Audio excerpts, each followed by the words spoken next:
Greetings and welcome back to room 303 in Freshman English, and we now turn in your hymnals to 1097, the Suitors, okay? Now the Suitors are the way usually the word is translated out of the Greek. Let's just give a definition quickly for your notes. The Suitors, or the wooers as they're sometimes referred to, and all this means is the men on Ithaca who are trying to marry Penelope and take away everything Odysseus has. Okay? Now Odysseus believes these men should all be killed. Why? Well, because they've done some really bad things. For example, they force the servant girls to sleep with them in the house, for example. They treat Penelope really badly. But most significantly, they are actually conspiring to try to kill Odysseus' son Telemachus. Let's go ahead now and turn to the reading on 1097 and following, and we'll just take a few notes once we're finished. Here we go. The Suitors. Still disguised as a beggar, Odysseus enters his home. He is confronted by the haughty suitor Antinous. But here Antinous broke in, shouting, "God, what evil wind blew in this pest? Get over, stand in the passage. Nudge my table, will you? Egyptian whips are sweet to what you'll come to here, you nosing rat, making your pitch to everyone. These men have bread to throw away on you because it is not theirs. Who cares? Who spares another's food when he has more than plenty?" With guile, Odysseus drew away. Top of page 1098. "A pity that you have more looks than heart. You grudge a pinch of salt from your own larder to your own handyman. You sit here, fat on others' meats, and cannot bring yourself to rummage out a crust of bread for me." Then anger made Antinous' heart beat hard, and glowering under his brows, he answered, "Now, you think you'll shuffle off and get away after that impudence? Oh, no, you don't." The stool he let fly hit the man's right shoulder on the packed muscle under the shoulder blade, like solid rock for all the effect one saw. Odysseus only shook his head, containing thoughts of bloody work as he walked on, then sat and dropped his loaded bag again upon the doorsill. Facing the whole crowd, he said, and eyed them all, "One word only, my lords and suitors of the famous queen. One thing I have to say. There is no pain, no burden for the heart when blows come to a man, and he defending his own cattle, his own cows and lambs.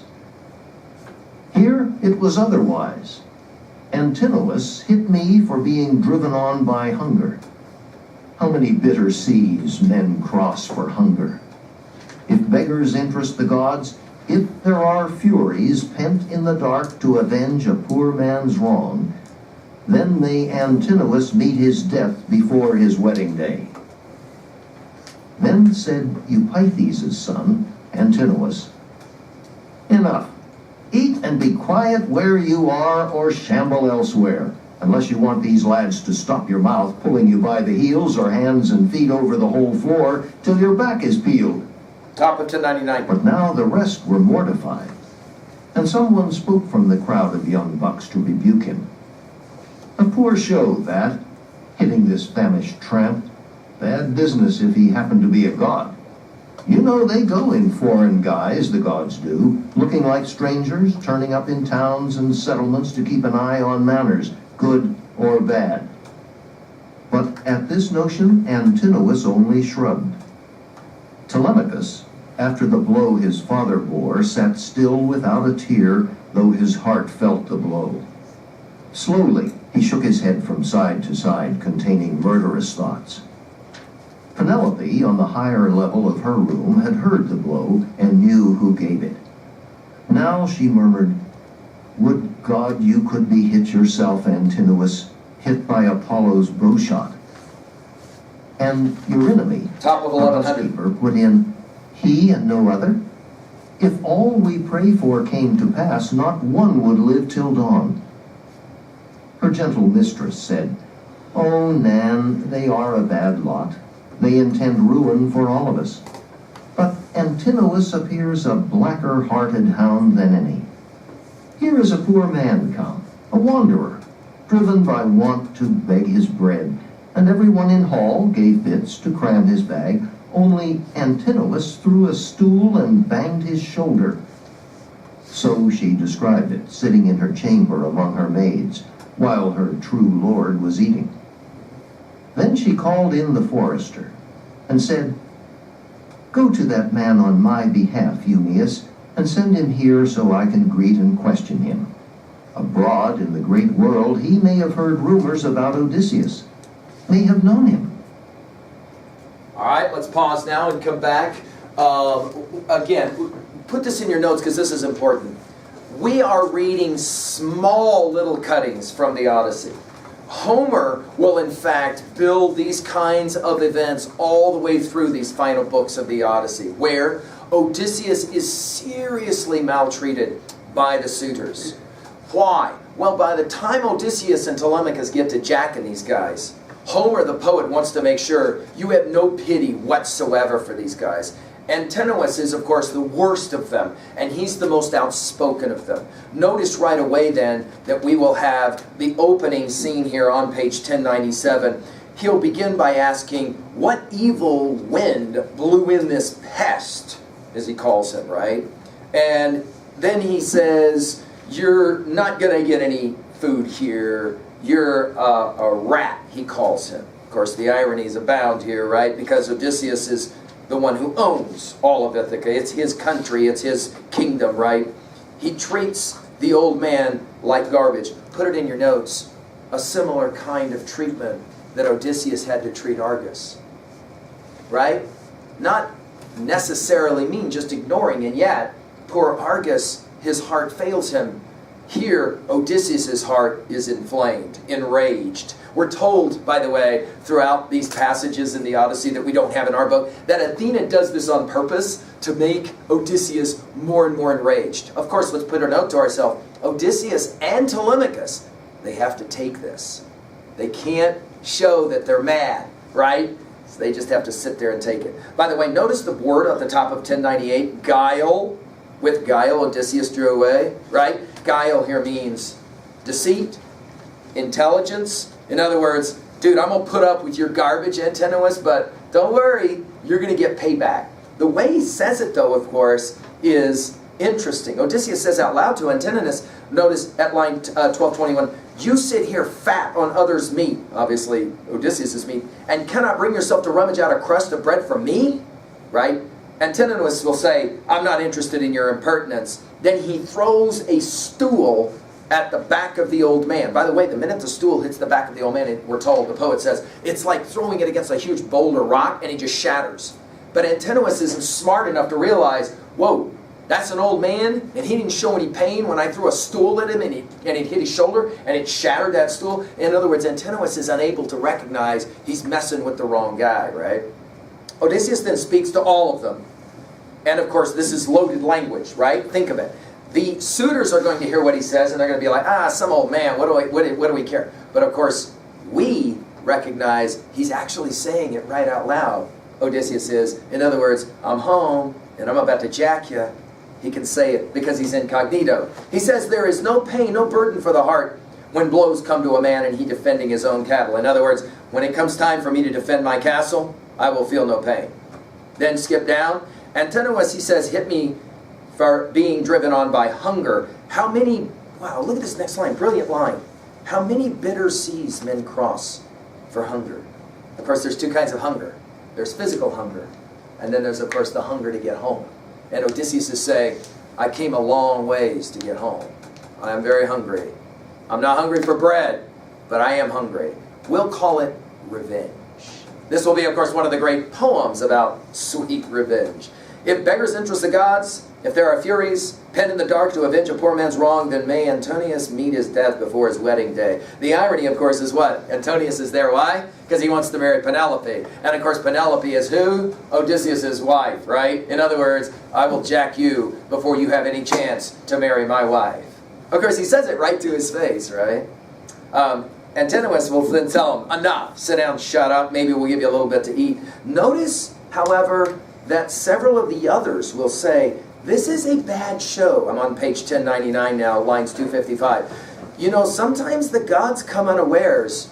We're treating this man badly. Note the irony, right, at 2b. Note the irony of this, right? Odysseus, of course, is Odysseus, but they just don't know it.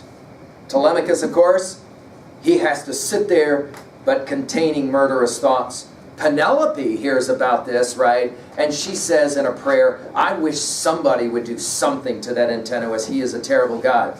It will, of course, be her housekeeper, Penelope's housekeeper, on page 1100 that says, all of them should get jacked. At line 1270, if all we pray for come to pass, not one would live till dawn. Let's put it in our notes at level 2b. In literary text, we call this what? Foreshadowing. The idea that we know something is about to happen. And what's going to happen is, of course, Odysseus is going to jack all these guys something awful, right? Notice we're also, Penelope will say it, that Antinous appears a blacker-hearted hound. Notice the irony, given that we just had Argus, right? Hound than any. Here's a poor man come, look what she calls him, a wanderer. The opening lines of the Odyssey, right? Odysseus is called a wanderer. Driven by want to beg his bread, and everyone in hall gave bits to cram his bag. Only Antinous threw a stool and banged his shoulder.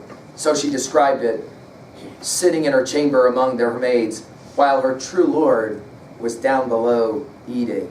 This simultaneous storytelling is a huge part of the Odyssey, especially at the end, where Odysseus is getting treated really badly, and Penelope is like, man, that is really bad to treat that guy this way. Finally, at the very end of this, she says, let's have the old beggar come and visit me, because there may be some information I can gain about Odysseus, which tells you what? Simply, Penelope still hopes that her husband is still alive, so that she doesn't have to marry one of these disgusting guys. She is aware that probably she'll have to choose Antinous because he's the strongest of the bad guys, and she'll be stuck with some disgusting guy, right? All right, in 2a, messages and themes. One of the most obvious here is, sometimes in life, you have to have tremendous self-discipline. Notice Odysseus. His instincts are to do what when somebody throws a stool at him? Turn around and crush the guy, right?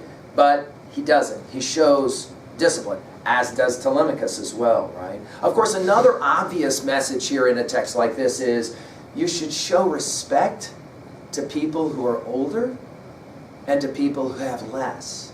Just because somebody is poor, just because somebody, for example, is different from you, does not give you the right to hurt that person with your words or with your actions. Of course, the third one is about retributive justice. For everything negative that Antinous does, there will be payback. And you know what they say about paybacks? That idea comes from this text. This is the classic text of paybacks. And at the end, Antinous will get his because he deserves it, right? At level 2b, in terms of symbolism, well, obviously the stool is a symbol, no question, right? It's what is thrown against Odysseus, but like a rock, it explodes, right? The stool. That is to say, Odysseus is kind of like a rock. He's got that level of strength, right? The ironies abound in this passage, right? Obviously, at level 2b. Obviously, the darkest irony is that Antinous has no idea who he's messing with. If he knew this was Odysseus, he'd turn around and he'd run. By the time he realizes it's Odysseus, it'll be too late. At 3a, what is a text for you that proves that notion? You have to show discipline, and even though, for example, the bully or whatever hits on the hero of the text, still the hero holds discipline. A lot of you play games maybe where this kind of thing is as evident as well. You got to show reserve and restraint. You will get your revenge, but it will happen later, if you will. Okay, some games will have that kind of a motif as well. At 3b, what for you is a moment in your life when you kind of had to play this role? You knew you were in the right, you knew you were being wronged, and you kept your mouth shut because you had to show restraint. It wasn't easy, but you elected to do it, right? Okay? And of course, in so doing, maybe avoided even more negative energy or the like. Well, there you go. Of course, Penelope is sent for Odysseus. We're going to have Penelope and Odysseus together in our next scene. Thank you.